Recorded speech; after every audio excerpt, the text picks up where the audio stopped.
Number one అంటారు. అసలైన number one Gurukashi university.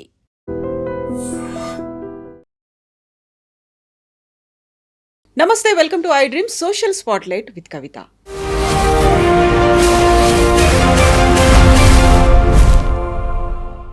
కర్ణాటకలోని ధర్మస్థలలో ఏం జరుగుతుంది? 13 ప్రాంతాల్లో తానే 100ల కొద్దీ శవాలని ఖననం చేశాను, దహనం చేశాను అని ఒక పారిశుద్ధ్య కార్మికుడు చెప్పినటువంటి మాటతో తవ్వకాలైతే సిట్ చేపట్టింది. తవ్వుతుంటే అవశేషాలు రావట్లేదు, కాకపోతే బోల్డ్ అన్ని క్వశ్చన్స్ మాత్రం బయటపడుతున్నాయి. ఈ మిస్టరీల వెనకాల ఉన్నటువంటి మతలబేంటి? యాక్చువల్గా అక్కడ తాంత్రిక పూజలు జరిగేవా? నరబలులు కూడా అయ్యాయా? ఆత్మహత్యలు జరిగాయా? లేకపోతే మాస్ బరియల్కి సంబంధించి ఎందుకని దేశవ్యాప్తంగా చర్చించుకుంటున్నాం? మనతో పాటుగా ఉన్నారు ఆస్ట్రో సైకాలజిస్ట్ ఎస్వి నాగనాథ్ గారు. నాగనాథ్ గారు, నమస్కారం అండి. నమస్తే మేడం. ఎలా ఉన్నారు? నేను ఎప్పుడు ఒకటేలా ఉంటాను. హ్యాపీ. ఓకే, సో ధర్మస్థల ఏమవుతోంది? ఏం జరుగుతోంది అక్కడ? ధర్మస్థలలో ఏం జరుగుతుందో అది జనరల్గా కేవలం ధర్మస్థలంలోనే కాదు మేడం. ఎక్కడైతే ఒక ఫ్యామిలీ వారసత్వంగా వచ్చినటువంటి ఒక పొజిషన్ అనండి, లేకపోతే ఒక పవర్ అనండి, వ్యక్తుల వల్ల ఆ అడ్మినిస్ట్రేషన్ ఎక్కడైతే రన్ అవుతుందో, whether it is a political party or else a place like this Dharmasthala, పీఠాలు జనరల్గా ఇలాంటి చోట ఎప్పుడైతే పర్సన్ అడ్మినిస్ట్రేషన్ పవర్ ఉంటుందో ఆ పర్సన్ మే బి ప్యూర్. అక్కడ ఎవరైతే మనం ప్రధానమైనటువంటి అడ్మినిస్ట్రేటర్, మెయిన్ చైర్పర్సన్ లాగా అనుకుంటున్నామో అతను జెన్యున్ అయి ఉండొచ్చు, లేదా అతను ప్యూర్ అయి ఉండొచ్చు. కానీ అతని కింద వాళ్ళు, అతని కుటుంబ సభ్యులు, వీళ్ళందరూ ఎంతవరకు జెన్యున్ అన్నది అతను చూసుకోవడానికి వచ్చినప్పుడు అక్కడ ఒక పార్షాలిటీ, ఒక పక్షపాత వైఖరి ఉంటుంది తప్ప ధర్మబద్ధంగా ఉన్నాను, నేను ఎటువంటి పొజిషన్లో ఉన్నాను, నేను ఎటువంటి కుర్చీలో ఉన్నాను, నన్ను నమ్ముకొని ఒక సంవత్సరానికి 1 కోటి మంది, సుమారు 1 కోటి మంది దర్శనానికి వస్తున్నారు. ఆ ప్రాంగణాన్ని నేను ఎంత పవిత్రంగా ఉంచాలి, దాని శాంటిటీని ఎలా మెయింటైన్ చేయాలి భావితరాల వాళ్ళకి. ఒక అడ్మినిస్ట్రేటర్గా తన నెక్స్ట్ అడ్మినిస్ట్రేటర్, ఎందుకంటే 1968లో అనుకుంటా అతను వాళ్ళ తండ్రి నుంచి వారసత్వం తీసుకున్నాడు. అని తనకి 19 ఏళ్ళు ఉన్నప్పుడే. హెగ్డే. సో అది రేపొద్దున వాళ్ళ డిసెండెంట్స్కి కానీ, వాళ్ళ ఫాలోవర్స్కి కానీ, వాళ్ళ ఫ్యామిలీ మెంబర్స్కి కూడా రేపొద్దున మళ్ళీ ఇదే పొజిషన్లో వాళ్ళు వచ్చినప్పుడు వాళ్ళు ఎటువంటి జాగ్రత్తలు తీసుకోవాలి. కొన్ని కాన్స్పిరసీస్ అనేది చాలా మటుకు కూడా, ఎటువంటి నిరాధారమైనటువంటి కూడా చాలా మటుకు కూడా కాన్స్పిరసీస్ వస్తాయి. అవన్నీ కూడా కాలానుగుణంగా మళ్ళీ క్లియర్ అయిపోయే ఛాన్సెస్ ఉంటాయి. ఏమి జరిగినా జరగకపోయినా చెడ్డ పేరు, నింద అన్నది కొన్ని ప్లేసెస్లో వస్తుంది. అందులో ముఖ్యంగా తెలుసు కదా మీకు, ముఖ్యంగా మనం ధర్మస్థలం గురించి మాట్లాడుతున్నాం కాబట్టి, ధర్మస్థలంలో అక్కడ ఉన్నటువంటి administration failure is one of the main aspects ఇందులో. అది మనము వాళ్ళు అంటే ప్రచారంలోకి వచ్చినటువంటి 100 నుంచి 500 శవాలు ఏదైతే చెప్తున్నారో అది ప్రచారంలోకి వచ్చినటువంటిది ఆధారరహితమైనది ఇప్పటి వరకు అది ప్రూవన్ ఫ్యాక్ట్ కాదు కాబట్టి. But administration failure or else అడ్మినిస్ట్రేషన్లో ఎక్కడొక పార్షాలిటీ, పక్షపాత వైఖరి, misuse of the power or else entertaining their own enticement towards the pleasure, the objective pleasures కూడా కావచ్చు. అక్కడ ఉన్నటువంటి కీలకమైన వ్యక్తి చేయాల్సిన అవసరమే లేదు మేడం. అతని తమ్ముళ్ళు కావచ్చు, బంధువులు కావచ్చు, చుట్టాలు ఎవరైనా కావచ్చు, ఆ సంస్థకు సంబంధించినటువంటి అడ్మినిస్ట్రేషన్లో ఉన్న ఫ్యామిలీ మెంబర్స్ ఎవరైనా కావచ్చు, ఎంతో అంత అటువంటి పక్షపాత వైఖరి ఉందని కూడా లోకల్ టాక్ ఉంది మేడం నాకు. ఎందుకంటే అక్కడ కర్ణాటకలో నాకు I have a branch office, I'm a regular visitor to the Bengaluru. So చాలామంది ఇటువంటి వాళ్ళు, ఈ బ్యాక్గ్రౌండ్ ఉన్న వాళ్ళు, అంటే ఈ పీఠాలకు సంబంధించిన వాళ్ళు, అక్కడ పనిచేసే వాళ్ళు కూడా అక్కడ మా దగ్గరికి కన్సల్టేషన్కి వస్తారు. సో నేను కూడా వాళ్ళని 1-2 సార్లు అడిగి చూస్తే ఒక కాన్స్పిరసీ ఎప్పటి నుంచో ఉంది, ఇటువంటి వాదన అయితే ఉంది. అక్కడ ప్రధానమైనటువంటి వ్యక్తి, కీలకమైన పదవిలో ఉన్నటువంటి వ్యక్తి అటువంటి లక్షణాలు ఉన్నాయి అన్నది అక్కడ వాళ్ళ వాదన కాదు. కానీ కుటుంబ సభ్యుల్లో ఎవరో ఒకళ్ళు అటువంటి వ్యక్తులు ఉన్నారు. సో వాళ్ళు అటువంటి కార్యాచరణ చేసినప్పుడు వాళ్ళు దాన్ని కప్పిపుచ్చుకోవడానికి ఎవరి మద్దతు తీసుకుంటారు? మళ్ళీ ఆ ప్రధానమైనటువంటి ఆ కుర్చీలో ఉన్నటువంటి మెయిన్ చైర్పర్సన్ ఎవరైతే ఉంటారో వాళ్ళు అవన్నీ కూడా ఏం చేస్తారు మేడం, ఎంతవరకు అది బయటికి రాకుండా ఉండడానికి చూస్తారు. ఎందుకంటే it's not the question of one incident, it is all about the reputation of the administration. So కాబట్టి అటువంటి కాన్స్పిరసీస్ ఉన్నాయి అన్నది local conversation. It is not my opinion. అక్కడ లోకలైట్స్ కొంతమంది ఎవరైతే ఉన్నారో వాళ్ళు కన్నా అక్కడ ఉన్నటువంటి 7 తరబడిగా ఉన్నవాళ్ళు, వృద్ధులు కూడా వాళ్ళు విన్నవాళ్ళు, అంటే ఇప్పుడు వాళ్ళ వయసు 70 సంవత్సరాలు ఎవరైతే ఇటువంటి విషయాలు చెప్పిన వాళ్ళు. కానీ అక్కడెక్కడ కూడా అక్కడ ఉన్నటువంటి సిబ్బంది, అక్కడ మహిళా సిబ్బంది కావచ్చు, లేదా భక్తులుగా వెళ్ళినటువంటి వాళ్ళు ఎవరు కూడా అఫీషియల్గా అక్కడ క్లెయిమ్ చేసి లేకపోతే బయట ఎక్కడో ఒకటి తెలిసిపోతుంది కదా, ఏదో ఒక రకంగా బయటకు వస్తుంది అది. అలాంటివి అక్కడ అఫీషియల్గా లేవు. ఇది మౌత్ పబ్లిసిటీ వల్ల వచ్చినవి. అంటే పలానా చోటు ఇలా జరిగి ఉండొచ్చు అన్నది మౌత్ పబ్లిసిటీ వల్ల వచ్చింది అదంతా. సో అక్కడ ఏమీ జరగలేదు అన్నది మాత్రం ఫ్యాక్ట్ కింద మనం చెప్పలేం. ఏదైనా జరిగి ఉండొచ్చు, బట్ జరిగిన దాంట్లో ఎంతవరకు వాస్తవం ఉన్నది సాక్ష్యాధారాలతో మనం ప్రూవ్ చేయాలి. కానీ ఇంకొక ఇది వన్ ఆస్పెక్ట్ మేడం. ఇది సెకండ్ ఆస్పెక్ట్ నేను ఈ కేసుని ఆద్యంతం దీన్ని చూస్తున్నప్పుడు ఒక వ్యక్తి అక్కడ శానిటైజేషన్ వర్క్ చేసినటువంటి ఒక వ్యక్తి వచ్చి ఒక కంప్లైంట్ లాంచ్ చేశాడు, ఒక ఇష్యూ రైజ్ చేశాడు. అందులో ఒక్క లాజిక్ని మీడియా ఎందుకు మిస్ అయింది అన్నది మీరు కూడా ఒక జర్నలిస్ట్గా చెప్పాలి. ఇప్పుడు మేడం, ఒక వ్యక్తి ఇన్ని సవాలు పూడ్చాడు, అబ్నార్మల్ కండిషన్లో ఉన్నటువంటి మహిళలను చూశాడు, వాళ్ళ మీద బట్టలు లేవు, కొంతమందికి అవయవాలు లేవు, కొంతమందిని కోసేశారు, కొంతమందికి ఆల్మోస్ట్ యాసిడ్ కూడా వాళ్ళ ఫేస్ మీద ఉంది, కొంతమందికి ఆర్గన్స్లో కూడా వాళ్ళు ఇట్లా మడ్ కూడా వాళ్ళు ఫిల్ చేసినవి. ఇటువన్నీ కూడా చెప్పడానికి వర్ణనాతీతమైనటువంటి చాలా భయంకరమైనటువంటి విషయాల్ని నేను చూశాను కళ్ళతోని. అట్లాంటి శవాలని క్రిమేషన్ చేశాను, బరియల్ కూడా చేశానని చెప్పాడు. సో ఒక వ్యక్తి అజ్ఞాతంలోకి వెళ్ళిపోయి కొన్ని సంవత్సరాల తర్వాత వచ్చాడు. ఆ వ్యక్తి ఆ సంస్థలో పనిచేసేటప్పుడు అతని యొక్క మానసిక స్థితి ఏంటి, సంస్థలో నుంచి అంటే వాళ్ళు భయపెట్టడం వల్ల సంస్థలో నుంచి బయటికి వెళ్ళిపోయాడు. ఎందుకంటే ఆ వ్యక్తులే మా ఇంట్లో ఉన్నటువంటి ఒక మహిళ మీద కూడా అత్యాచారం చేయబోయారు, అందుకని మేము తప్పించుకొని పారిపోయాము, ఇంకెక్కడో అక్కడ షెల్టర్ తీసుకొని ఉన్నాము అనే మాట. దీన్ని సైకాలజిస్టులు తీసుకోరు మేడం. మీ ఆడియన్స్ తీసుకుంటారో లేదో విమర్శిస్తారో లేదో తెలియదు, కానీ మీరు చూడండి, ఒక సగటు మనిషి ఎప్పుడు కూడా ఎలా ఆలోచిస్తాడంటే, మీరు చంద్రముఖి సినిమా చూశారు కదా, ఒక చంద్రముఖి సినిమాలో రజనీకాంత్కి క్లోజ్ ఫ్రెండ్ ఉంటాడు ప్రభు. నీ భార్యనే ఇందులో మెయిన్ కల్ప్రిట్ అని చెప్పినప్పుడు ఎందుకు తీసుకుంటాడు ఆయన? అవసరమైతే ఫ్రెండ్ని ఇంట్లోంచి ఎల్లగొట్టడానికి నిర్దాక్షిణ్యంగా ఒక సగటు మనిషిలాగా తన వ్యక్తిగత భావోద్వేగాల నుంచి ఆలోచిస్తాడు మేడం. ఒక సగటు మనిషి అనేవాడు అలానే ఆలోచిస్తాడు. తనకున్న నమ్మకము, తనకు ఉన్నటువంటి అభిప్రాయాలు లేదా తనకు ఉన్నటువంటి కొన్ని ప్రెజుడిసెస్ నుంచి విషయాన్ని అనాలిసిస్ చేస్తాడు. అంటే ఆ విషయాన్ని అనాలిసిస్ చేసేటప్పుడు ఆల్రెడీ ఒక ప్రీ ఒపీనియన్ ఉంటుంది. ఇప్పుడు ఆ వ్యక్తి అక్కడ ఎవరైతే అలిగేషన్ రైజ్ చేశాడో అతను ఒక డిఫెన్సివ్ మెకానిజం అంటారు ఆ సైకాలజీలో. అతను నువ్వు ఎందుకు పారిపోయావు ఎన్ని సంవత్సరాలు అంటే వాళ్ళని చంపేస్తా అన్నారు, వాళ్ళ భయానికి నేను వెళ్ళిపోయాను. అంటే ఒక ఆన్సర్ అన్నది ముందుగానే ప్రిపేర్ చేసుకొని నువ్వు చెప్పడం లాంటిది మేడం. అది సైకాలజీ వేరు, సైకాలజిస్ట్ పర్సెప్షన్ వేరే ఉంటుంది, ఆర్డినరీ పర్సన్స్ పర్సెప్షన్ వేరే ఉంటుంది. ఆర్డినరీ పర్సన్ దాన్ని ఏం చేసుకుంటాడు, యాక్సెప్ట్ చేస్తాడు, కరెక్టే, ఇంతకైనా మనకు ఫ్యామిలీ ముఖ్యం కదా, మన భార్య పిల్లలు ముఖ్యం కదా, వాళ్ళు ఎవరో చంపుతా అంటే ఏం చేస్తారు మనం? ఎందుకంటే జనరల్గా అలాంటివన్నీ మనం సినిమాలో చూస్తుంటాం. వీళ్ళని వచ్చి బెదిరించడం వల్ల ఊళ్ళు ఖాళీ చేసి వెళ్ళిపోతారు, లేకపోతే ప్రాంతం ఖాళీ చేసి వెళ్ళిపోతారు, టెండర్లు వేయరు, ఇవన్నీ కూడా సినిమాలో చూస్తాం. సో కామన్ మ్యాన్ తొందరగా ఒక కన్క్లూజన్కి వస్తాడు. కానీ ఒక సైకాలజిస్ట్ దాన్ని ఏం చూస్తాడంటే, ఫస్ట్ ఇతను స్టేట్మెంట్ ఇచ్చిన దాంట్లో చాలా సింపుల్గా, అంటే ఒక 10 ప్రశ్నలకి ఆన్సర్ చెప్పాల్సినటువంటి వ్యక్తి ఒకటే సమాధానంలో మొత్తం కట్ చేసి ఎడిటింగ్ చేసేసాడు దాన్ని అన్న తీసుకుంటాడు ఫస్ట్ సైకాలజిస్ట్. నువ్వు పారిపోయావు, అంతకుముందు నువ్వు ఎన్ని సవాలు పూడ్చిపెట్టావంటే అతను ఎంత లెక్క చెప్పాడు మీడియాకి? 106 కదా, 106 చెప్పాడు. మేడం ఒక్కసారి ఇమాజిన్ చేయండి, మన ఇద్దరం ఇక్కడ మాట్లాడుతున్నాం, ఇద్దరు కెమెరామెన్ ఉన్నారు, ఇక్కడ ఒక డెడ్ బాడీ పెట్టాడు madam. Can be able to comfortably do this show?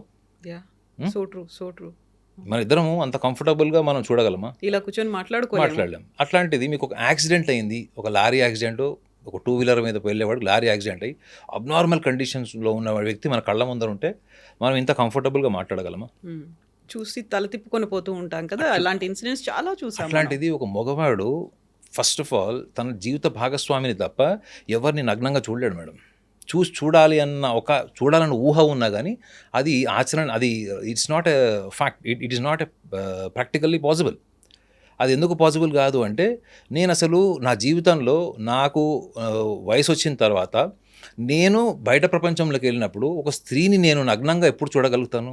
Unless and until I have a girl friend and we are so much intimate and only then it is a private relation, it is absolutely private relation, private intimacy, అది the consent. అలాంటిది మీరు ఒక మహిళని నగ్నంగా కాదు అబ్నార్మల్గా చూశారు, రక్తపాతమైనటువంటి శరీరంతో అవయవాలు పగిలిపోయి దారుణమైనటువంటి కండిషన్లో ఉన్నటువంటి మహిళని మీరు నగ్నంగా చూశారు చాలామందిని. ఇది అతను క్లెయిమ్ చేసిన విషయం ఇది. అలాంటప్పుడు అతను నార్మల్ హ్యూమన్ బీయింగ్ లాగా ఉంటాడా చెప్పండి madam? Will he be consistent for the long duration with the same mindset? నేను నా డ్యూటీ చేస్తున్నాను, నేను నా దగ్గర శవం వచ్చింది, నేను పూడుస్తున్నాను అన్న మైండ్ సెట్తోని ఒక కన్సిస్టెంట్గా అన్ని సంవత్సరాలు ఉండగలుగుతాడా? రెండో విషయం ఏంటంటే అతను అంత భయంకరమైనటువంటి శవాలు చూస్తున్నప్పుడు కేవలం వాళ్ళు నన్ను చంపుతారేమో అన్న ఒక భయంతో ఈ క్రిమేషన్ అంతా చేసి ఉంటాడా? అతని పాత్ర వాళ్ళ డబ్బులు తీసుకోలేదా? డబ్బులు తీసుకొని చేసి ఉండొచ్చు కదా ఆ టైంలో. సో అతన్ని ఫస్ట్ ఇన్వెస్టిగేషన్ చేస్తారు మేడం సైకాలజిస్టులు. ఫస్ట్ వెళ్ళి గొయ్యదెవరు మేడం. అందుకే అదే మేడం ఇప్పుడు నేను ఆ కేసులో ఉన్నాను అనుకోండి మేడం. నేను ఆ కేసులో ఉంటే ఫస్ట్ అతనితో నేను మాట్లాడతాను madam. Very confidentially I will spend not less than 2 to 4 hours. ఎక్కడి నుంచి ఇన్వెస్టిగేషన్ స్టార్ట్ అవుతుందంటే ఇతని బాల్యం ఎట్లా గడిచింది, అదే బాల్యం ఎలా గడిచింది, బాల్యంలో తల్లిదండ్రుల ప్రేమ ఎంత దక్కింది, తల్లి ఎంత హింసాత్మకంగా ఉందా, ప్రేమభావంతో ఉందా, తండ్రి ఎలా ఉన్నాడు, తల్లిదండ్రుల మధ్య ఉన్నటువంటి రిలేషన్ ఎలా ఉండేవి, ఇతను సభ్య సమాజంలోకి వెళ్ళినప్పుడు ఎటువంటి బ్యాడ్ ఎక్స్పీరియన్సెస్ అయినాయి, ఇవన్నీ కూడా అతనికి ఒక వ్యక్తిత్వాన్ని ఎస్టాబ్లిష్ చేస్తాయి మేడం, ఒక పర్సనాలిటీని ఎస్టాబ్లిష్ చేస్తాయి. సో ఇందులో కనుక అతనికి క్యాటిక్ అండ్ బ్యాడ్ ఎక్స్పీరియన్సెస్, మీరు ఎప్పుడైనా అన్కాన్షియస్ మైండ్ అన్న పదం వినే ఉంటుంటారు. Their state of unconscious mind. మన జీవితంలో మనిషి అనేవాడి జీవితంలో, ఇది సైన్స్ చెప్పిన విషయం మేడం, ఇది మనిషి అనేవాడి జీవితంలో most of the bad experiences, worst experiences and the painful experiences will adhere in unconscious mind, unconscious state of mind. అంటే ఏంటి, మనకి జీవితంలో చేదు భయంకరమైనవి మనకి అంతర్చేతనంలో అవి నిగూఢంగా ఉంటాయి. అది మనం కాన్షియస్ వరల్డ్లో ఎప్పుడైతే మనం కాన్షియస్లీ మనం పర్ఫామ్ చేస్తుంటామో మనకి తెలియకుండానే మన అన్కాన్షియస్ మైండ్ మన కాన్షియస్ మైండ్ని డామినేట్ చేస్తుంది మేడం. ఒక స్పర్ ఆఫ్ మూమెంట్లో మర్డర్ చేసేవాళ్ళు, స్పర్ ఆఫ్ మూమెంట్లో ఒక యాంటీ సోషల్ యాక్టివిటీ చేసేవాళ్ళు, వాళ్ళందరికీ కూడా వాళ్ళ సబ్ కాన్షియస్ మీద కంట్రోల్ ఉంటుంది మేడం. నేను ఈ పని చేస్తే నేను జైలుకి వెళ్తాను, ఇది యాంటీ సోషల్ యాక్టివిటీ, ఇది నేను చెయ్యలేను అనేటువంటి ఒక స్టేట్ ఆఫ్ మైండ్ ఉంటుంది మేడం. అదేది your sub conscious is control. ఇప్పుడు మీరు కెమెరా ముందు ఉన్నారు మేడం, మీకు తల గోక్కోవాలనిపిస్తే కూడా మీరు ఆలోచిస్తారు, ఎందుకంటే you'll become conscious because your subconscious controls. But there are some things మీ అన్కాన్షియస్ కంట్రోల్ చేయాలని ఏంటి అంటే మీరు కనురెప్ప మనం కొడుతుంటాం, మన ఐలిడ్ మనకి డైరెక్షన్స్ తిరుగుతుంటుంది. What is that cannot be control through unconscious mind which definitely do have an impact of your childhood. So ఈ అంతర్చేతనంలో ఉన్నటువంటి చైల్డ్హుడ్ని ఫస్ట్ ఇన్వెస్టిగేషన్ చేస్తారు మేడం. అంటే దీనికి ధర్మస్థలంతో కానీ, ధర్మస్థలం చాలా అది ఒక పెద్ద పుణ్యక్షేత్రం, అది లేదా 800 సంవత్సరాల చరిత్ర ఉంది. దీని బ్యాక్గ్రౌండ్ వల్ల ఈ ఇన్వెస్టిగేషన్ సైకాలజిస్ట్లో ఇతన్ని ఇన్వెస్టిగేషన్ చేయరు madam. They will not see the background of the Dharmasthala, whether it is a Dharmasthala or some church or some any mosque or any ordinary thing. They will see the person who claimed this allegation. Consequences ఎలా ఉన్నాయి. ఇప్పుడు అక్కడ ధర్మస్థల కాబట్టి ఇవంతా వీళ్ళు ఇలా మాట్లాడుతున్నారు అనే వాళ్ళు కూడా ఉంటారు. ఇది ధర్మస్థలకు సంబంధించింది కాదు మేడం. ఒక భారతదేశాన్ని ఒక్కసారి కదిలించేసి నేషనల్ మీడియాలో ఒక పెద్ద న్యూస్ కింద మారిపోయినప్పుడు ఆ వ్యక్తి మీద ఎందుకు ఇన్వెస్టిగేషన్ లేదు? ఆ వ్యక్తిని పోలీస్ డిపార్ట్మెంట్ వాళ్ళే ఒక డిపార్ట్మెంట్ ఆఫ్ సైకియాట్రీ నుంచి కానీ డిపార్ట్మెంట్ ఆఫ్ సైకాలజీ నుంచి పిలుచుకొచ్చి అతనితో ఎందుకు ఎగ్జామినేషన్ ఎందుకు జరిగించలేదు? ఫస్ట్ అది అయిన తర్వాత, అది అయిపోయిన తర్వాత మీరు యాక్షన్ తీసుకోండి. ఎవరొద్దన్నారు? అతను 100 చోట్ల తోమంటే మీరు 200 చోట్ల అవ్వండి, ఎవరొద్దన్నాడు? అందులో సైకాలజిస్ట్ రోల్ ఏముంటుంది తెలుసా మేడం? అందులో ఇతను ఒకవేళ స్కిజోఫీనియా పేషెంట్ అయిండా, రెండోది అన్ని శవాలు నగ్నంగా చూసినవాడు, అతనికి ఆల్కహాల్ ఎడిక్షన్ లేదని గ్యారంటీ ఇస్తారా? అతని సమకాలీకుడు ఎవరో అతను ఆడవాడు ఒక పెద్ద తాగుబోతాడు అన్నాడు అని ఒక మీడియాలో కూడా చూశాను. అంటే అతను ఎంప్లాయ్ ఎవరైతే ఉన్నాడో అతను ఒపీనియన్ తీసుకున్నప్పుడు మీడియా వాళ్ళు అతను ఏమని చెప్పాడు, ఆడవాడు తాగుబోతాడు, ఎప్పుడు తాగే ఉంటాడని చాలా రెక్లెస్గా ఆన్సర్ చెప్పారట. సో అతనికి ఇంటాక్సికేషన్ హ్యాబిట్ ఉన్నప్పుడు సైకాలజిస్టులు ఇంకొక డైమెన్షన్ కూడా ఏం తీసుకుంటారంటే, ఇది అతను అక్కడ ఎంప్లాయ్గా ఉన్నన్ని రోజులు ఎంత ఆల్కహాల్ ఎడిక్షన్ కలిగి ఉన్నాడు, అక్కడి నుంచి రానవే అతను అక్కడి నుంచి సడన్గా అక్కడి నుంచి ఫ్యామిలీని తీసుకొని వెళ్ళిపోయాడు, ఎక్కడో డిజపియర్ అయిపోయాడు. ఈ గ్యాప్లో ఎన్ని సంవత్సరాలు ఉన్నాడు మేడం? అతను 14 years ఉన్నాడు కదా. 2014లో వెళ్ళాడు, ఇప్పుడు మళ్ళీ 25లో వచ్చాడు, అంటే 11 years. ఈ 11 years అతని పర్సనల్ లైఫ్ ఏంటో చూస్తారు మేడం. అతని personal life, social life, overall contentment చూస్తారు మేడం. ఒకవేళ ఇతనే మీరు సైకాలజీలో ఒక టర్మ్ వినే ఉంటారు, మీరు నెక్రోఫీలియా అన్న పదం విన్నారు ఎప్పుడన్నా? శవాలతోని సంభోగం చేసేటువంటి ఒక మానసిక రుగ్మత అది. సో ఇతను ఇవాళ గిల్ట్ అన్నప్పుడు psychologist which perceptional area which was the area where you felt guilt. You are also the part of the performances with the nude woman. You have done something wrong with them. Or else you have done something that was against your conscience, but yet without any force, without any fear against the death, you must have done something else. మీరు మిమ్మల్ని భయపెట్టి చంపుతాము అని భయభ్రాంతులు చేసినప్పుడు మీరు చేసిన ఒక చర్య ఆ తర్వాత మీకు యాంత్రికంగా అది అలవాటు కూడా అయిండొచ్చు కదా. అందువల్లే you are free to see, you are allowed to see a woman nakedly and it's a dead body.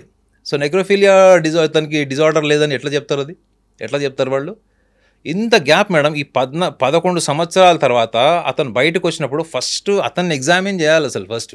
అందుకే అంత గ్యాప్ తీసుకున్నారేమో కదా. ఒకసారి వచ్చి పోలీస్ స్టేషన్కి వచ్చి కంప్లైంట్ చేశారు, అప్పటికి వాళ్ళు తీసుకోలేదని. ఆ తర్వాత తన 2 అడ్వకేట్లతో కలిసి వచ్చాడు, తను ఒక బ్యాగ్లో వచ్చాడు, తనతో కొన్ని ఎముకల్ని తీసుకొచ్చి అప్పుడు ఇచ్చారు. ఆ తర్వాత స్టార్ట్ అయింది. అప్పుడు అంతా నేషనల్ మీడియాలో పెద్ద అవుట్రేజ్ వచ్చిన తర్వాత సిట్ ఫామ్ చేసిన తర్వాత మళ్ళీ పోలీసులు ఎదురు చూశారు. ఈ మధ్య కాలంలో అవన్నీ జరిగి ఉండవా?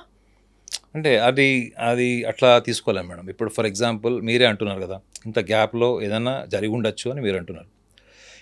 సడన్గా వై ఇట్స్ నౌ? అతని ఏజ్ ఎంత? 50 years అంట. 50 years కదా. సో ఇప్పుడు ఈ గ్యాప్లో ఏదైతే ఉందో, ఇప్పుడు ఇంత సడన్గా మీడియాకి వచ్చాడు, సో ఇంతకు ముందర ఎప్పుడు లేదు. సో దీన్ని కొంచెం మీరు పొలిటికల్ కానీ ఈ మఠాలకి ఉన్నటువంటి ఆధిపత్యం, మీకు షైవైట్స్ చూసుకోండి, అక్కడ వక్ర షైవైట్స్ అని ఉంటారు అక్కడ, మీకు నాట్ షైవైట్స్, వైష్ణవైట్స్ క్లియర్, అక్కడ లింగాయత్స్ ఉంటారు, లింగాయత్స్ అండ్ వక్ర లింగాయత్స్ అని ఉంటారు. వాళ్ళది కూడా అక్కడ ఆధిపత్యం ఉంది. అంటే మఠాల ఆధిపత్యం కోసం కూడా రాజకీయాలు జరిగినటువంటి చరిత్ర మీరు వెళ్ళి ఇన్వెస్టిగేషన్ చేస్తే మీకు తెలుస్తుంది మీడియా పర్సన్గా. సో దానివల్ల జరిగిందా అంటే, ఇప్పుడు ఎవరైతే అక్కడ ముఖ్యమంత్రిగా ఉన్న వ్యక్తి ఎవరైతే ఉన్నారో అతని కమ్యూనిటీ, వీళ్ళ సమాజం వేరు, వాళ్ళ సమాజం వేరు. అక్కడ మనం ఇది కొంచెం politically it is not a very important point to be discussed and analysed, కాబట్టి నేను పెద్ద పట్టించుకోవట్లేదు. కానీ బట్ ఆధిపత్యం కోసం, మఠాల ఆధిపత్యం కోసం జరిగిందా, లేదా గవర్నమెంట్ ముఖ్యమంత్రి మీద ఉన్నటువంటి, ఎందుకంటే మీరు కర్ణాటకలో వెళ్ళి చూసుకోండి మేడం, అక్కడ చాలా ఈ discrimination of casteism, discrimination of ఆధిపత్యం ఉంటుంది, discrimination of the casteism, discrimination of the financial status and the power, ఇవి మీకు క్లియర్గా అనిపిస్తాయి అక్కడ. మీరు ఎక్కువ లోతుకి వెళ్తే మంచిది కాదు, కానీ నేను మైసూర్ నుంచి ఎక్కడెక్కడో ప్లేసెస్ అన్నీ కూడా నేను చూశాను.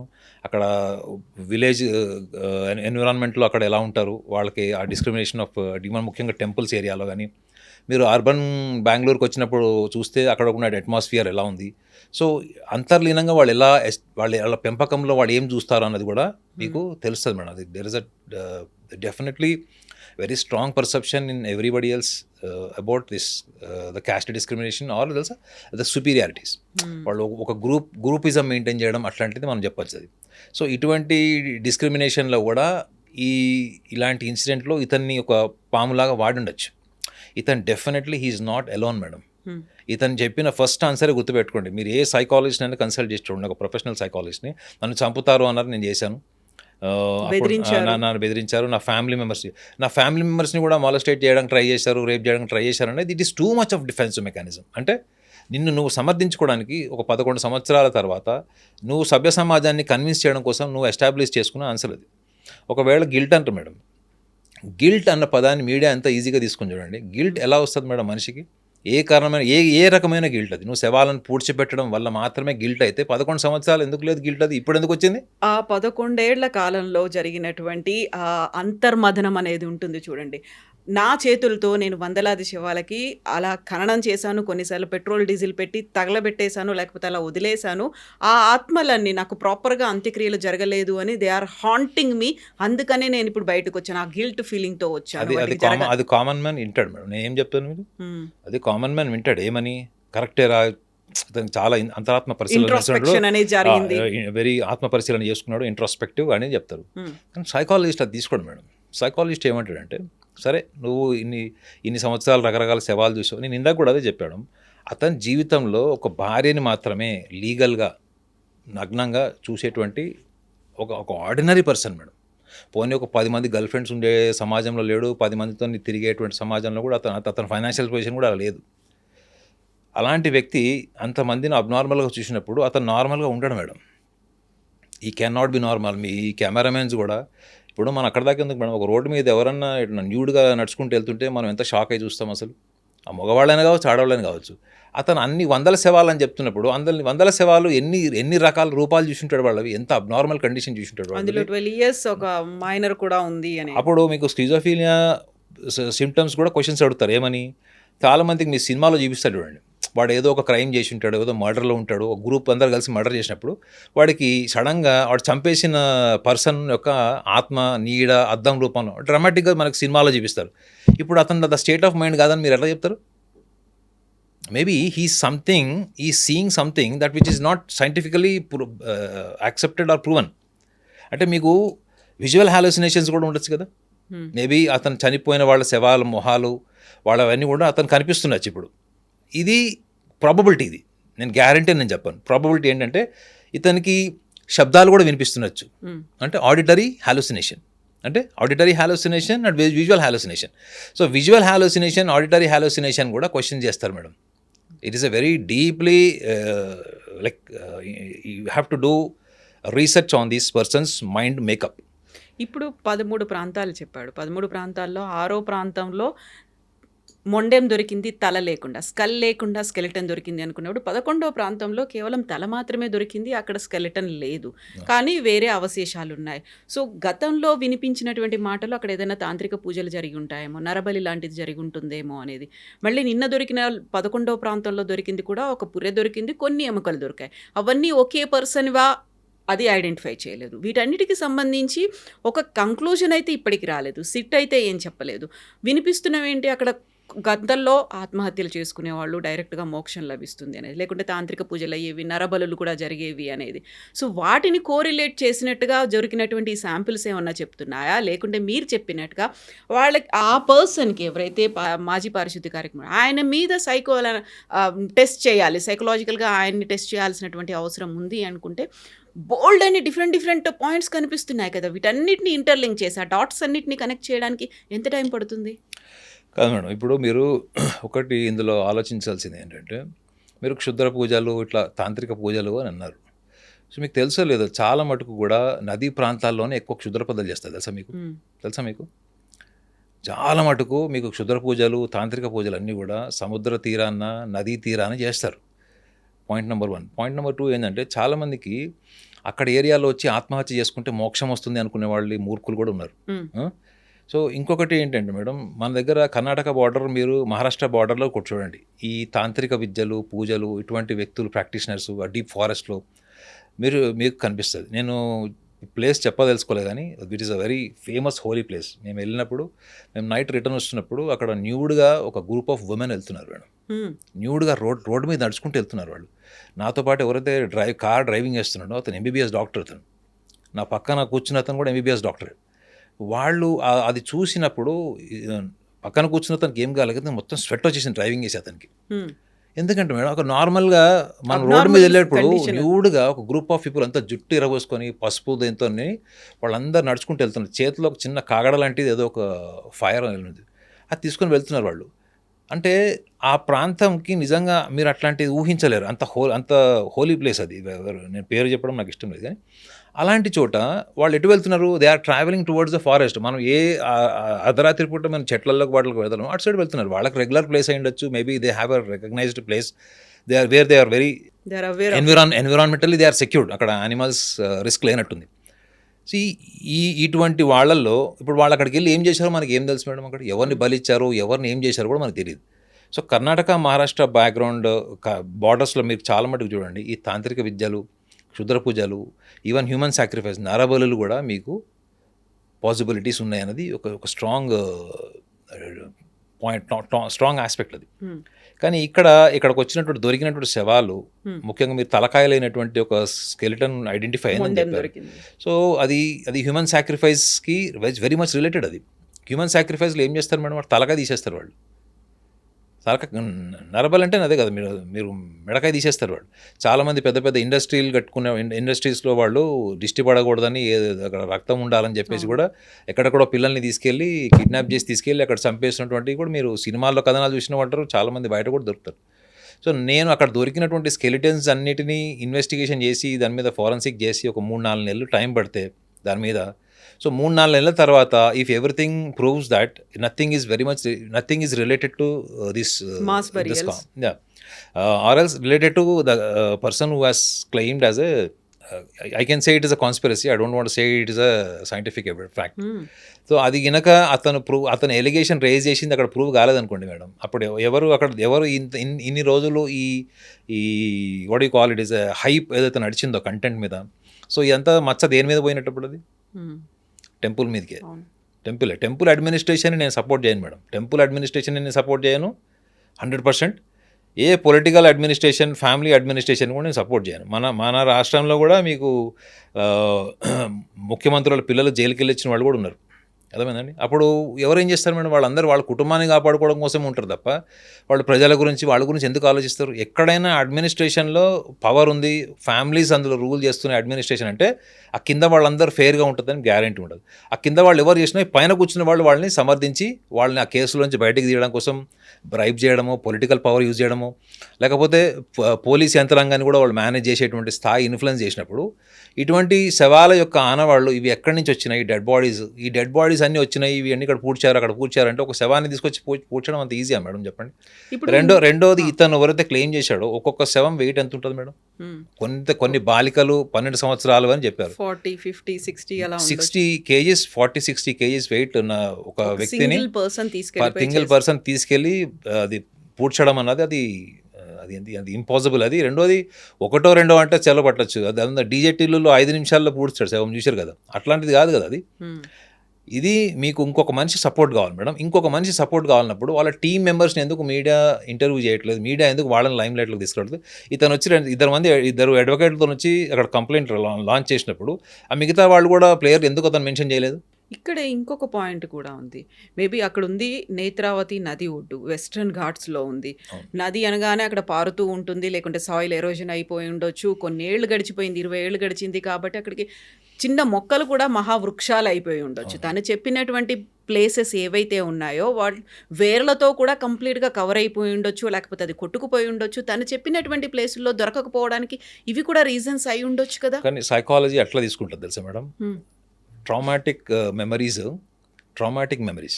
ఒక అమ్మాయిని ఎవడన్నా రేప్ అటెంప్ట్ చేస్తున్నప్పుడు అమ్మాయి పారిపోయింది, మాలస్ట్రేషన్ చేస్తున్నప్పుడు పారిపోయింది, లేదా ఒక యాక్సిడెంట్, మీరు సడన్గా యాక్సిడెంట్ అయింది, యు ఆర్ సేవ్డ్ లక్కీలీ, మీ కారు మొత్తం నుజ్జు అయిపోయింది, బట్ మీరు బతుకున్నారు.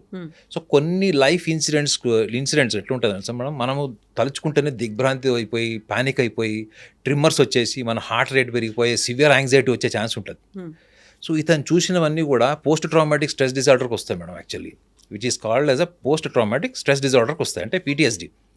సో ఎందుకంటే ఇతను మర్చిపోలేక ఒక షాక్కి గురై ఇప్పుడు గిల్ట్ స్టేజ్కి వెళ్ళిపోయాడు. అంటే గిల్ట్ అంటే ఇది ఆల్మోస్ట్ గిల్ట్ స్టేజ్కి వాళ్ళు వచ్చామంటే నువ్వు గడిచినటువంటి 11 ఏళ్లలో డిప్రెషన్లోకి వెళ్ళదని గ్యారంటీ ఏంది? అతను అంతగా చదువుకున్న బ్యాక్గ్రౌండ్ నుంచి వచ్చినటువంటి ప్రొఫెషనల్ అయితే అతను లేడు. సో వాళ్ళ సొసైటీలో, వాళ్ళ ఎన్విరాన్మెంట్లో ఇతను ఎవరికైనా ఇతను మూడ్ స్వింగ్స్ ఉన్నాయా, లేకపోతే ఇది స్కిజోఫీనియా ఉందా, లేకపోతే ఇంకేమైనా అబ్నార్మల్ సైకలాజికల్ ఇష్యూస్ ఉన్నాయా అన్నది వాళ్ళ సమాజంలో అసలు చర్చనే ఉండదు. అతను అటువంటి సమాజం నుంచి వచ్చాడు. అతనికి అక్యురేట్ మెమరీ ఉంటుందని గ్యారెంటీ ఎట్లా ఇస్తారు మీరు? ఇప్పుడు మీ ఐడ్రీమ్ లొకేషన్ ఉంది మేడం, మీరు ఒక 10 ఏళ్ల తర్వాత వస్తే ఈ లొకేషన్, ఈ బిల్డింగ్ ఇక్కడే ఉంటుంది, కానీ what all you have done in case if it is open forest, అవునా? If it is open forest, it is not a urban place, right? Open forest కావచ్చు, నదీ ప్రాంతం అంటున్నారు, నదీ ప్రాంతం దగ్గరకు వచ్చిన తర్వాత మీరు అప్పుడు ఉన్నప్పుడు ఓపెన్ ప్లేస్ అంతా కూడా ఇప్పుడు అక్కడ మహావృక్షాలు అయిపోయినాయి. సో అలాంటప్పుడు నువ్వు ఎగ్జాక్ట్ మెమరీతోనే వచ్చేటువంటి మానసిక స్థితిలో నువ్వు లేవు. First of all you have to understand madam, the journalist you should understand what is his state of mind to raise such a massive allegation in front of the media. So he was seeking attention from media? That is also a possibility. ఈ మధ్య కాలంలో social media ద్వారా వచ్చినటువంటి awareness, social మీడియాలో వచ్చినటువంటి identity వల్ల ఎక్కడో ఉన్న వాళ్ళందరూ కూడా లైమ్ లైట్లోకి వచ్చి హీరోలు అయిపోయిన వాళ్ళు, టాప్ సెలబ్రిటీస్ అయిపోయిన వాళ్ళు కూడా ఉన్నారు. సో ఈ యాంగిల్ కూడా చూస్తుంది మేడం. ఇతనికి ఏమన్నా చిన్నప్పటి నుంచి కూడా కోరుకుంది ఏమైనా జీవితంలో జరగలేదా, లేకపోతే మేబీ అతనికి చైల్డ్హుడ్ నుంచి కూడా ఒక ఐడెంటిటీ ప్యాషన్ ఉంది. ఎందుకు మీరు అఘోరీది మీ ఛానల్లోనే చేశారు కదా, అఘోరీది మీ ఛానల్లో చేశారు. 4 పిల్లల్లో వీడొక్కడే ఇట్లా ఉన్నాడు, వీడు చిన్నప్పటి నుంచి వీడి కోరికలు అట్లా ఉండే అని మీడియాలో వాళ్ళ ఫాదర్, మదర్, వాళ్ళ బ్రదర్స్ది, వాళ్ళ కలీగ్స్ది వీడియో చూసే నేను కన్క్లూడ్ చేశాను మేడం అది. Because he was severely suffering with some major attention disorder. అతన్ని తీసుకుపోయి దాన్ని మీరు ధార్మిక పరమైనటువంటి రంగేసి ఆ ధార్మిక రంగు మళ్ళీ అఘోరి టెంపుల్లో పాటించారు కదా, పూర్ణకుంభ స్వాగతాలు కూడా అయ్యాయి ఆ టైంలో. యా మేడం, ఇప్పుడు నా లాజిక్ మీకు అర్థమవుతుంది కదా. Yeah, got it, got it అండి. నేననేది ఏంటంటే అతను ఏ మానసిక స్థితిలో ఉన్నాడు అది scientifically it should be analysed. ఇప్పుడు నాకు ఆ ఛాన్స్ వచ్చింది అనుకోండి మేడం, నేను డెఫినెట్లీ అతను కూర్చోబెట్టి మాట్లాడతా. I will spend 1 week time with him. But నేను తీసుకునేది ఏంటంటే అతనికి బాల్యంలో అతని జీవితం ఎట్లా గడిచింది. First thing, that is a very very foremost thing. అది బాల్యం ఎలా గడిచింది, బాల్యం గడిచిన ఆ క్రమంలో అతను అవన్నీ చేస్తున్నప్పుడు ఆ విషయాలను ఎవరితో షేర్ చేశాడు ఆయన. భార్యతో షేర్ చేశాడా, లేకపోతే కూతురుతో షేర్ చేశాడా, ఇంట్లో ఎవరితో షేర్ చేశాడు, అది ఎవరికి తెలియదు. అది రెండోది, మీరు అది కనుక ఎవరితో షేర్ చేయకుండా మనసులో పెట్టుకుంటే that is another way of emotional unstable personality disorder. ఏదో ఒక రోజు బర్స్ట్ సర్ప్రైజ్డ్ ఎమోషన్స్ అన్నీ కూడా మీరు చూడండి మేడం. కొంతమంది చాలా పెద్ద పెద్ద ఇష్యూల్ని కూడా నార్మల్గా తీసుకొని హ్యాండిల్ చేస్తారు వైవాహిక జీవితంలో భార్యాభర్తలు. కొంతమంది చిన్న చిన్న విషయాన్ని కూడా విపరీతంగా పానిక్ అయిపోయి వాయిలెంట్ అయిపోయి కొట్టుకోవడం, కోర్టు వరకు వెళ్ళిపోవడం జరుగుతుంది. ఇష్యూ చాలా చిన్నగా ఉంటుంది. వైజాగ్లో ఒక గ్లాసు పాలు అత్తగారికిను కోడలు గొడవ అయితే ఒక గ్లాస్ ఆఫ్ మిల్క్ వల్ల డైవర్స్ అయింది. నిన్న కూడా ఒక న్యూస్ వచ్చింది, డబ్బా మూత చాలా టైట్గా ఫిక్స్ చేశాడు భర్త అని చెప్పి భార్య డైవోర్స్ తీసుకుంటుంది. మీరు అక్కడ దాకా ఎందుకు మేడం. ఇప్పుడు సుష్మితా సేన్ది ఒక కాన్స్పిరసీ ఉంది. సుష్మితా సేన్ది ఆమె యాక్ట్ చేసిన మూవీలో హీరో మిథున్ చక్రవర్తి. మిథున్ చక్రవర్తి ఆ సినిమాలో ఇట్లానే ఒక ధార్మిక పరమైనటువంటి సంస్థకి ఒక ప్రధానమైనటువంటి పదవిలో ఉంటాడు. ప్లస్ ఇంకోటి చాలా పవర్ఫుల్ రిలీజియస్ ప్రాక్టీషనర్ ఆయన. ఆ సినిమాలో అతని character. Okay.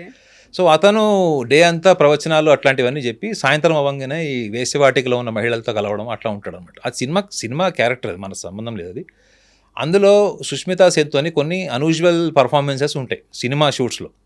So Sushmita Sen ఒకసారి సినిమా రిలీజ్ అయింది, సినిమా కూడా బాగా రన్ అయినట్టుంది, తెలీదు. ఆమె ఒక స్టేట్మెంట్ ఇచ్చింది ఏంటంటే, అది ఆ టైంలో Mithun Chakraborty's approach towards me biologically was discomfort and which is more involved from his end. Okay. that she was not comfortable. She didn't felt comfortable, and even that was not stopped by the director. She was not feeling okay. She was not comfortable. She simply said, I was not comfortable, and even when director said okay, still it was continued. అంటే ఇవన్నీ కూడా ఏంటి, ఆమె ఆ టైంలో అట్లాంటి స్టేట్మెంట్లు ఇచ్చేసింది, నేను కంఫర్టబుల్ లేనను ఇంకోటి ఏదైనా ఇచ్చేసింది. బట్ డైరెక్టర్ ఓకే అని చెప్పిన తర్వాత కూడా షార్ట్ ప్రొలాంగ్ అయిందని ఏదో చెప్పింది. అది ఒక 5-6 ఏళ్ల తర్వాత, అవునా నేను అప్పుడు అలా చెప్పానా, నాకు అప్పుడు అలా అనిపించింది కాబట్టి చెప్పాను, but now I'm not feeling like that అని చెప్పిందంట. ఈ 5 సంవత్సరాల్లో మిథున్ చక్రవర్తి ఫిలిం ఇండస్ట్రీలో ఆయన మానసిక పరిస్థితి ఎట్లుంటుంది మేడం? మిస్ వరల్డ్ నాకు తెలిసి సుష్మితా సేన్ గారు, ఆమె 5 సంవత్సరాల్లోనే ఇన్ని మూడ్ స్వింగ్స్ అయ్యి అప్పుడు ఇచ్చిన స్టేట్మెంట్కి ఇప్పుడు ఇచ్చిన స్టేట్మెంట్కి మార్పు వచ్చిందంటే, ఒక ఆర్డినరీ టు ఆర్డినరీ పర్సన్ జీవితంలో భార్యని తప్ప ఎవరిని నగ్నంగా చూడలేడు. అలాంటి వ్యక్తి నగ్నంగా 150 శవాలు లేదా 100 శవాలని చూశాడు. అతని నార్మల్ స్టేట్ ఆఫ్ మైండ్ అని ఎట్లా మీడియా అసలు అతన్ని ఎందుకు వదిలేసింది అన్నది ఈజ్ మై లాజిక్ మేడం. ఇంకొకటి, ఆయన్ని విజిల్ బ్లోయర్గా ఇప్పుడు చూస్తున్నారు. ఒక ఇన్సిడెంట్ ఏదో జరిగింది, దాన్ని బయటికి వచ్చాడు, చెప్పాడు, ఆయనకు ప్రొటెక్షన్ ఇవ్వాల్సినటువంటి అవసరం ఉంది. ఇవన్నిటితో పాటుగా సీరియస్గా ఫోకస్ పెట్టాల్సినటువంటి ఒక కన్సర్న్ ఇన్ని దశాబ్దాలుగా అక్కడ ఆ ధర్మస్థలితో పాటుగా ఉజీరే అనేటువంటి ఈ 2 విలేజ్ల్లోనే ఎందుకని ఇన్ని మిస్సింగ్లు అయ్యాయి, అన్ఐడెంటిఫైడ్ డెత్ అనేది ఎందుకు జరిగింది అనేది చాలా వరకు పేరెంట్స్ పోరాటాలు చేస్తూ ఉన్నారు. మా కూతురికి న్యాయం జరగాలి అనేది 2003 నుంచి అనన్య భట్ తల్లి ఇప్పటికి కూడా ప్లకార్డ్స్ అవి పెట్టుకుని ఆ విలేజ్ అంతా కనిపిస్తోంది. అలాంటివి అయితే ఇన్సిడెంట్స్ ఉన్నాయి కదా, వాటి మీద ఫోకస్ పెట్టాలి కదా. ఓకే, ఇప్పుడు మనం ఈ పర్సన్ని, ఈయనకి భీమా అని పేరు పెట్టుకున్నారు. సో ఎలా అయితే నిర్భయాకి పేరు పెట్టారో ఒక నిర్భయ అని, ఈ పర్సన్కి భీమా అని పెట్టారు. భీమాకి సైకలాజికల్గా కొంచెం ఏదైనా ఎఫెక్ట్స్ ఉండొచ్చు, లేకపోతే ఆయన డిప్రెషన్లో ఉన్నారా ఇంకోటో అనుకోవచ్చు. అక్కడ ఫోకస్ పెట్టాలి. అవన్నీ కూడా రిలేటెడ్ విత్ ధర్మస్థల టెంపుల్కి సంబంధించి. వాళ్ళు టెంపుల్కి వెళ్ళారు, దర్శనానికి వెళ్ళారు, వచ్చేసరికి ఫ్రెండ్స్ ఉన్నారు కానీ ఈ అమ్మాయి లేదు అని. ఆ ఇన్స్టిట్యూషన్లో చదువుకున్న వాళ్ళు కొంతమంది ఇలా చనిపోయారు, మిస్ అయిపోయారు అని ఆ పేరెంట్స్ ఉన్నారు కదా. సో ఆ యాంగిల్లో కూడా ఫోకస్ పెట్టాల్సినటువంటి అవసరం ఉంటుంది కదా. అప్పుడు మళ్ళీ ధర్మస్థల అని ఎందుకు వస్తోంది మేడం? ఇప్పుడు ఇది మనం బంజారాయిల్స్లో ఉన్నాం మేడం. బంజారాయిల్స్లో నుంచి ఒక 30 మంది సడన్గా అమ్మాయిలు మిస్సింగ్ ఉన్నారు ఫర్ ఎగ్జాంపుల్. సో ఒక 10 ఏళ్ల తర్వాతనో ఒక 5 ఏళ్ల తర్వాతనో ఏదో ఒక డెడ్ బాడీ దొరికింది. సో అదొక పెద్ద న్యూస్ అయింది అనుకోండి, అది అమ్మాయి దొరికింది. ఇట్లాంటి కాన్స్పిరసీలో నుంచి అది బయటకు వచ్చింది, వెలుగులోకి వచ్చిన అంశం అనుకున్నాం. ఈ 30 మంది మిస్ అయిన వాళ్ళలో ఎంతమంది పోలీస్ స్టేషన్ అప్రోచ్ అవ్వాలి, ఎంతమంది మీడియాని అప్రోచ్ అవ్వాలి? మీరన్న లొకేషన్స్ ఏవైతే చెప్పారో అక్కడ సుమారు 100 మంది మిస్ అయ్యారు అనుకుందాం మేడం. మారుమూల ప్రాంతాల నుంచి కావచ్చు, ఎక్కడన్నా కావచ్చు. ఎన్ని కేసెస్ వాళ్ళు, మా అమ్మాయి కూడా తప్పిపోయిందండి ఆ టైంలో, మా అమ్మాయి కూడా ఆ రోజు నుంచి ఈ రోజు అంటే సుమారు 15 ఏళ్ల నుంచి 20 ఏళ్ళు, ఒకవేళ మనం డ్యూరేషన్ క్యాలిక్యులేట్ చేసుకుంటే ఈ 15-20 ఏళ్లలో మా అమ్మాయి కనపడట్లేదంటే ఆ తల్లిదండ్రులకి అంతకంటే గొప్ప ఇన్ఫర్మేషన్ ఇంకోటి ఉండదు మేడం ఆనెస్ట్లీ. ఎందుకంటే అట్లీస్ట్ మన అమ్మాయి ఏమైందనే తెలుస్తుంది. ఒకవేళ మనకు అస్థిపంజరం దొరికితే మనం క్రిమేషన్ చేసుకొని ఎట్లనో మనం మన దగ్గర క్రిమేషన్ చేయకపోతే ఆత్మశాంతి ఉండదు అన్నటువంటి ఒక నమ్మకం ఉంటాం కాబట్టి, సో కనీసం ఎంతమంది పోలీస్ స్టేషన్ అప్రోచ్ అయ్యారు, ఎంతమంది నిజంగా పేరెంట్స్ ముందుకు వచ్చారంటే దానికి కూడా ఒక కాన్స్పిరసీ థియరీ ఇచ్చారు. ఏంటంటే అట్లా ఎవరైనా ముందుకు వస్తే వాళ్ళని కూడా చంపేస్తారేమో, దగ్ధం చేశారు అని చెప్తారు. ఇప్పుడు నేను అది పాసిబిలిటీ ఉండొచ్చు మేడం. ఎందుకంటే ఈ మధ్య మనం చాలా సందర్భాల్లో చూస్తున్నాం ఏంటంటే ఒక ఎవరైనా ఒక పవర్ఫుల్ పర్సన్ అతను ఇన్ఫ్లుయెన్స్ చేయాలి అనుకుంటే మాత్రం వాళ్ళకి లా అండ్ ఆర్డర్ కానీ పోలీస్ డిపార్ట్మెంట్ కానీ ఏం పెద్ద మ్యాటర్ కాదు. మన మన మన మన రాష్ట్రాల్లో కూడా చూస్తున్నాం, అధికారంలో ఉన్న పార్టీ అధికారాల్లో ఉన్నప్పుడు ఎటువంటి ఈ ఉమెన్ హెరాస్మెంట్కి సంబంధించినది, ఈ హీరోయిన్స్కి సంబంధించినటువంటి విషయాలు కానీ, వాళ్ళ ఫోన్ కాల్స్కి విషయాలు కానీ అధికారంలో ఉన్నప్పుడు ఎందుకు రాలేదు బయటికి? అధికారం నుంచి దిగిపోయిన తర్వాత ఎందుకు వచ్చినాయి? Some people will become generous to come in front of the media and they explore that what all the nonsense happened to them during their tough time. So అట్లాంటిదన్నా అక్కడ జరగాలి కదా మేడం. ఇప్పుడు మీరు ఇవాళ ఒక 100 మంది మిస్ అయ్యారంటే 20 కంప్లైంట్స్ అయినా రావాలి మేడం, మా అమ్మాయి మిస్ అయింది అన్నది. సో ఇందులో ఫస్ట్ మనం ఒక నమ్మకానికి వచ్చేసాం ఏంటంటే అక్కడ 150 శవాలు ఇతను పూడ్చిపెట్టాడు అనేది ఫస్ట్ మన prejudice madam. We have developed A mind set that అరే అతను చెప్పాడు 150 శవాలు, అది వినడానికి బాగుంది మేడం. కానీ అతను ఎక్కడ పూడ్చిపెట్టాడు, ఎక్కడ తవ్వకాలు జరుగుతున్నాయి అన్నది మీకు మీడియాలో ఏమైపోతుంది, ఈరోజు 500 శవాలు కనపడ్డాయి, 100 శవాలు కనపడ్డాయి అన్నది నేను యూట్యూబ్లో టైటిల్ చూస్తున్నాను. ఆల్రెడీ దొరికిపోయినాయి, 30 దొరికినాయి. తీరా చూస్తే అది ధర్మస్థల స్టార్టింగ్ కేసులో ఏవైతే అనాలిసిస్ ఉన్నాయో అవే ఉన్నాయి కేసులో. సో మీడియాకి maybe it is a bread and butter for media or social media views or whatever it is. కానీ దాన్ని సైంటిఫికలీ సైకాలజికల్గా ఎట్లా ఆలోచిస్తారంటే ఫస్ట్ అతని క్లెయిమ్ చేసిందే కరెక్ట్ కాదు అన్నది సైకాలజిస్ట్ ఫస్ట్ పట్టుకుంటాడు. ఒకవేళ కరెక్ట్ అనుకోండి, అతని దగ్గర ఇన్ఫర్మేషన్ ఇప్పుడు ఫారెన్సిక్ డిపార్ట్మెంట్ కానీ ఈ దీని మీద ఏవైతే మనం అస్థికల గురించి మనం మాట్లాడుకుంటున్నామో ఇది 3-4 నెలల్లో తేలుతుంది మేడం. అట్లీస్ట్ వీళ్ళు నిజంగా నార్మల్గా చనిపోయారా, వాళ్ళకు చనిపోయేటప్పుడు ఎటువంటి బలవన్ మరణం జరిగిందా, వాళ్ళ ఆర్గన్స్ ఎందుకు తీసేశారన్నది ఇవి కొన్ని peripherally it will come after 4 months.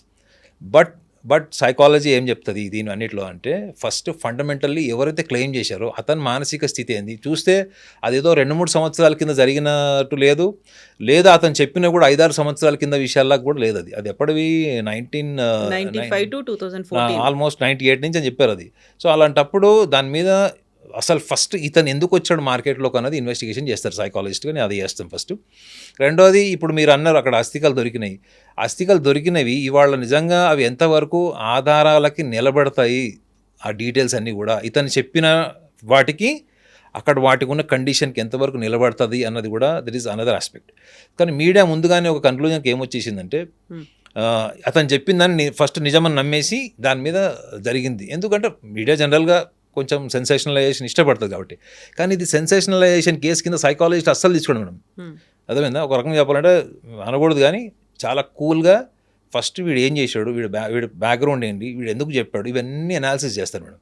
ఇవన్నీ అనాలిసిస్ చేసిన తర్వాత అప్పుడు అది లీగల్ ప్రొసీజర్ ఒకటి ఉంటుంది మేడం, అది సైకాలజిస్ట్ రోల్ ఉండదు. లీగల్ ప్రొసీజింగ్ ఏముంటుంది, అది వీడు చెప్పిన చోటు పలానా చోటకి వెళ్దాం, వాడు ఒక ఎఫ్ఐఆర్ దర్జ్ చేస్తాడు, తర్వాత మళ్ళీ దానికి కోర్టు నుంచి ఆర్డర్ అనో లేకపోతే పోలీస్ స్టేషన్ నుంచి పర్మిషన్ ఏవో తీసుకొని మొత్తానికి వెళ్ళి అది ఫిజికల్ ఆపరేషన్ జరుగుతుంది. కానీ ఇతని మెంటల్ కండిషన్ ఏంటి, ఇతను ఎందుకు చెప్పాడు ఏంటి, వీళ్ళందరినీ చుట్టూ తిప్పుకోవడం కోసం చెప్పాడా, నిజంగా అతను ఒక 2-3 శవాలు పూడ్చుండొచ్చు, అతను కూడా షాక్కి గురై ఉండొచ్చు. ఆ 2-3 శవాలని నేను ఒక 100 శవాలని చెప్తే తప్ప వాళ్ళ మీడియా రాదు అక్కడికి, మీ 100 శవాలని చెప్తే కదా న్యూస్ కాదు. కాబట్టి నేను 100 శవాలని చెప్పడంలో అర్థం ఉంది అనే ఆ ఇంటెలిజెన్స్ నాకుందా, ఇవన్నీ కూడా మానసికంగా వాళ్ళు ఎస్టాబ్లిష్ చేసుకుంటుంటే మైండ్ సెట్ మేడం, అది మైండ్ మేకప్ అంటారు. ఇది కూడా ఇన్వెస్టిగేషన్ చేస్తుంది. సో ఇవి ఇన్వెస్టిగేషన్ చేశారనుకోండి మేడం, మీకు ఏమైపోతుంది, మీరు వేర్లు పట్టుకున్నట్టు ఉంటుంది, ఆకులు కొమ్మలు పళ్ళు దాని జోలికి సూపర్ఫిషియల్ ఎనాలిసిస్ ఉండదు మేడం. రూట్స్కి వెళ్ళిపోతే ఏంటంటే ఇతనే సరిగ్గా మెంటల్ కండిషన్ బాగోలేదన్నప్పుడు ఇతను 100 శవాలని అప్పుడు ఏం ఫిక్స్ అవుతామంటే మనము ఓకే మేబీ ఇతను ఒక 5-10 శవాలు అట్లా చేసి ఉండొచ్చు. సో లెటర్స్ ఇన్వెస్టిగేషన్ అనుకుంటారు. ఈ హైప్ మొత్తం పోతుంది మేడం, ఈ న్యూస్లో ఉన్న హైప్ అంతా ఎగిరిపోయి ఓన్లీ ఆ లాజికల్ ఫ్యాక్ట్స్లో నియరింగ్ ఫ్యాక్ట్స్ దగ్గరికి వెళ్తుంది. అది కూడా మళ్ళీ ఫారెన్సిక్ డిపార్ట్మెంట్ 3-4 నెలలు టైం తీసుకొని నిర్ధారించి ఎస్ ఇతను చెప్పిన దాంట్లో కొన్ని కరెక్ట్ ఉన్నాయి, కొన్ని కరెక్ట్గా లేవు, పర్సంటేజ్ ఎంత ఉంది, ఇవన్నీ కాదు అసలు ఇతను చెప్పిన దానికి అక్కడ మ్యాచ్ కాలేదనుకోండి, ఇంకా అప్పుడు జనాలు అనుకుంటారు. అక్కడ దాకా ఎందుకు madam, Sridevi film actor Sridevi ఆమె చనిపోయినప్పుడు 100/100 సోషల్ మీడియా, ఎలక్ట్రానిక్ మీడియా అంతా మర్డర్ కిందనే ఇన్వెస్టిగేషన్ చేసినప్పుడు నేను ఒక ఛానల్లో డిబేట్కి వెళ్ళినప్పుడు నన్ను అడిగితే నేను యాంకర్ని అడిగాను అనమాట, అది అసలు మర్డర్ని ఎట్లా ధృవీకరించారు, అది మర్డర్ అయితే ఫస్ట్ బోనీ కపూర్ లోపల ఉంటాడు కదా, జైలు ఉంటాడు కదా, లేదా బోనీ కపూర్కి ఎంతో అంత ఇన్ఫర్మేషన్ ఉంటుంది, ఏదో సమ్ కాన్స్పిరసీ జరుగుతుంది కదా అంటే, లేదు సార్ అది మర్డర్ అని చేస్తేనే జనాలు చూస్తారు లేక చూడరని చెప్పాడు, యాంకర్ చెప్పాడు. సో లాస్ట్కి ఏం తెలియదు, అది న్యాచురల్ డెత్ కిందకి రాలేదు, అది something was happened which is not natural but it was deliberate. ఆమె ఆల్మోస్ట్ సూసైడ్ కిందకి వచ్చింది. అది శ్రీదేవి గారు సూసైడ్ చేసుకున్నారని చెప్తే ఎవరు చూడరు, ఆమె ఎందుకంటే ఒక లెజెండరీ లాగా ఊహించుకునేవాళ్ళు, ఆమె అంత వీక్గా ఉంటుంది, సూసైడ్ చేసుకుంటుంది అనే మైండ్ సెట్ని తీసుకోరు అన్నది కూడా వ్యూవర్స్ పర్సెప్షన్ అని మీడియా కన్ఫర్మ్ చేసుకున్నప్పుడు, మీడియా ఎటువంటి కోణంలో స్పెక్టేటర్స్ వ్యూవర్స్ చూస్తారన్నది కూడా దృష్టిలో పెట్టుకొని చేయడం అన్నది సైకాలజీ అసలు తీసుకోదు మేడం. సైకాలజీ ఏమంటుందంటే అసలు అతని మోటివ్ ఏంటి, అతని టార్గెట్ ఏంటి, అతను రేపు పొద్దున ప్రూవ్ చేయలేకపోతే అతని పరిస్థితి ఏంటి, ఫ్యామిలీని ఎక్కడ పెట్టాడో ఇప్పుడు కూడా ఎవరికి తెలియదు, ఫ్యామిలీని ఎక్కడో దాచిపెట్టాడు, ముసుగేసుకొని వచ్చాడు. ముసుగేసుకోవడం కూడా సైకాలజీలో ఒక పాయింట్ చెప్తారు మేడం, అది తీసుకుంటారో లేదు తెలియదు కానీ, మీరు అపరిచితుడు సినిమా చూసారా? అపరిచితుడు సినిమాలో అపరిచితుడు ఒక డ్రెస్ కోడ్ ఉంటుంది, ఆ డ్రెస్ కోడ్లో మీరు రాము పోతాడు, రేమో పోయి అపరిచితుడు థర్డ్ క్యారెక్టర్ ఉంటుంది. సో ఇది ఇతను ముసుగేసుకొని ఇప్పుడు అతను అంత గిల్ట్ ఫీల్ అయినోడికి జనరల్గా ఆ లెవెల్ డెడ్ బాడీ చూసినోడికి గిల్ట్ ఎప్పుడైతే ఫామ్ అవుతుందో మేడం, వాడికి చావు భయం ఉండదు మేడం, మీరు గుర్తుపెట్టుకోండి, చావు భయం ఉండదు వాడికి. రెండోది ఇతన్ని అక్కడ ఎవరు గుర్తుపట్టరు మేడం, గతంలో అతను పనిచేశాడు కదా అక్కడ, ఇతన్ని గుర్తుపట్టే వాళ్ళు ఎంతమంది ఉంటారు? కాకపోతే ఇంతమంది మీడియా ఉంది కాబట్టి అక్కడ డిస్క్లోజ్ చేయొద్దు మేడం. ఇప్పుడు అతన్ని చంపారు మేడం. ఇప్పుడు నేను ఒకటి కూడా చెప్తున్నా కదా, మన ఇండియన్ మెంటాలిటీస్ మీడియా అవన్నీ చూస్తే కూడా అతన్ని ఇప్పుడు ఎవరు చంపరు. ఎందుకు తెలుసా అండి, ఇప్పుడు అతన్ని ఎవరైనా చంపితే అది ఆ ఎలిగేషన్ 90% సాక్ష్యాలు లేకపోయినా ఎలిగేషన్ ప్రూవ్ అయిపోతుంది, అది ఏదో జరిగింది పక్కా జరిగిందని చెప్పారు. సో అతను ముసుగేసుకొని రావడం కూడా, అతను ముసుగేసుకోకుండా, మీరు ఒక జర్నలిస్ట్గా చెప్పండి మేడం, ముసుగేసుకోకుండా వచ్చాడు లేదా ముసుగేసుకుని వచ్చాడు, which is I catching for media? No, అక్కడ ముసుగేసుకొని వచ్చింది కూడా పోలీసులు ఆయన్ని సేఫ్గా సెక్యూర్డ్గా ఉంచడానికి ప్రొటెక్షన్తో తీసుకొచ్చారు అనేదే కదా. ఆయన ఎవరు అనేది బయటకు పేరు పెట్టారు. భీమా 100 సార్లు చెప్పుకున్నాడు, నాకు ప్రాణహాని ఉంది, నా కుటుంబాన్ని కూడా వదలరు అని చెప్పాడు. ఫస్ట్ అతన్ని క్లెయిమ్ చేసుకుంటాడు మేడం. ఏమని? పోలీసు వాళ్ళకి అతను ఏం చెప్తాడు, సార్ నా మొహం నేను చూపించాను కానీ నేను వాస్తవాలు చెప్తాను, బయట పెడతానని చెప్తాడు.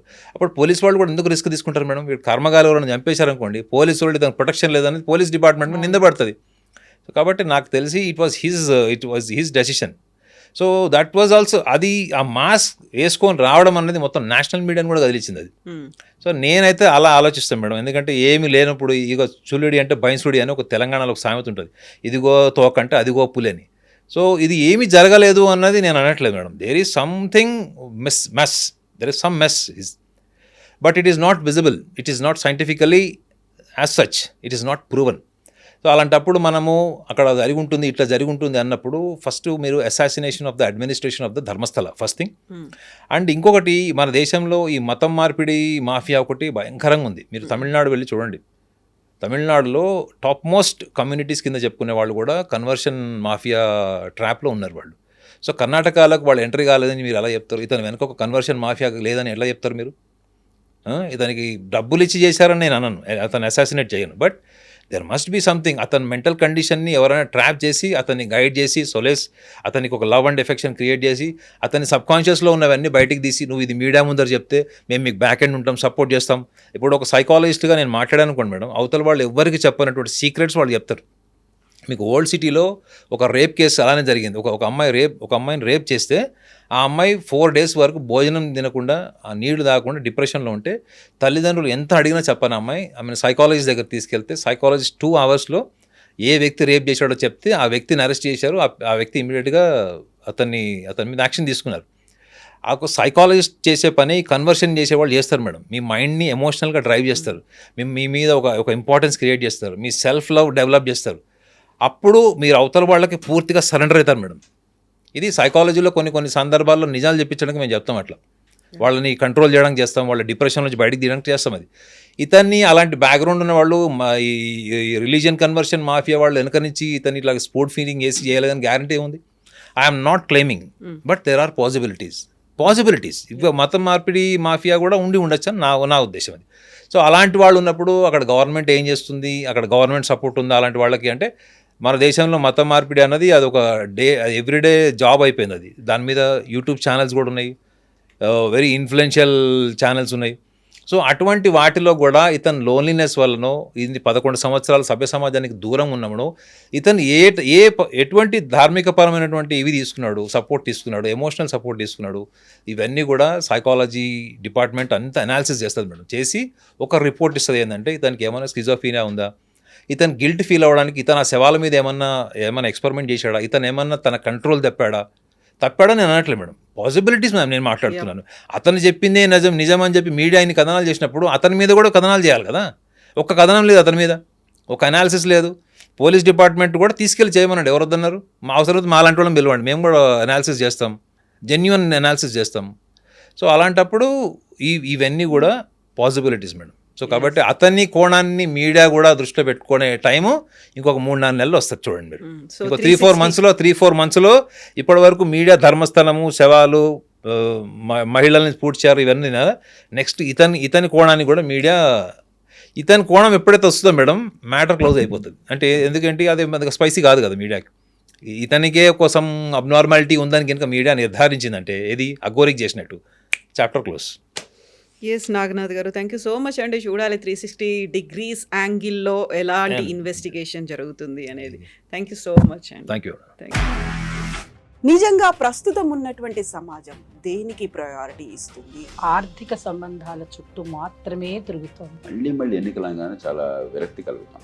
మంచి అనిపిస్తుంది కదా, లేడీస్ కూడా ఛాలెంజింగ్ జాబ్స్ చేసినప్పుడు చాలా బాగుంటది. ట్రాఫిక్ అసిస్టెంట్స్ గా నియమించిన ట్రాన్స్జెండర్స్ అందరితో సాల్యూట్ చేయించుకుంటున్నారు. ఫుడ్ డెలివరీ ఇవ్వటానికి వెళ్ళినటువంటి డెలివరీ బాయ్ అనిల్ పై కళ్ళ ముందు పెళ్ళండి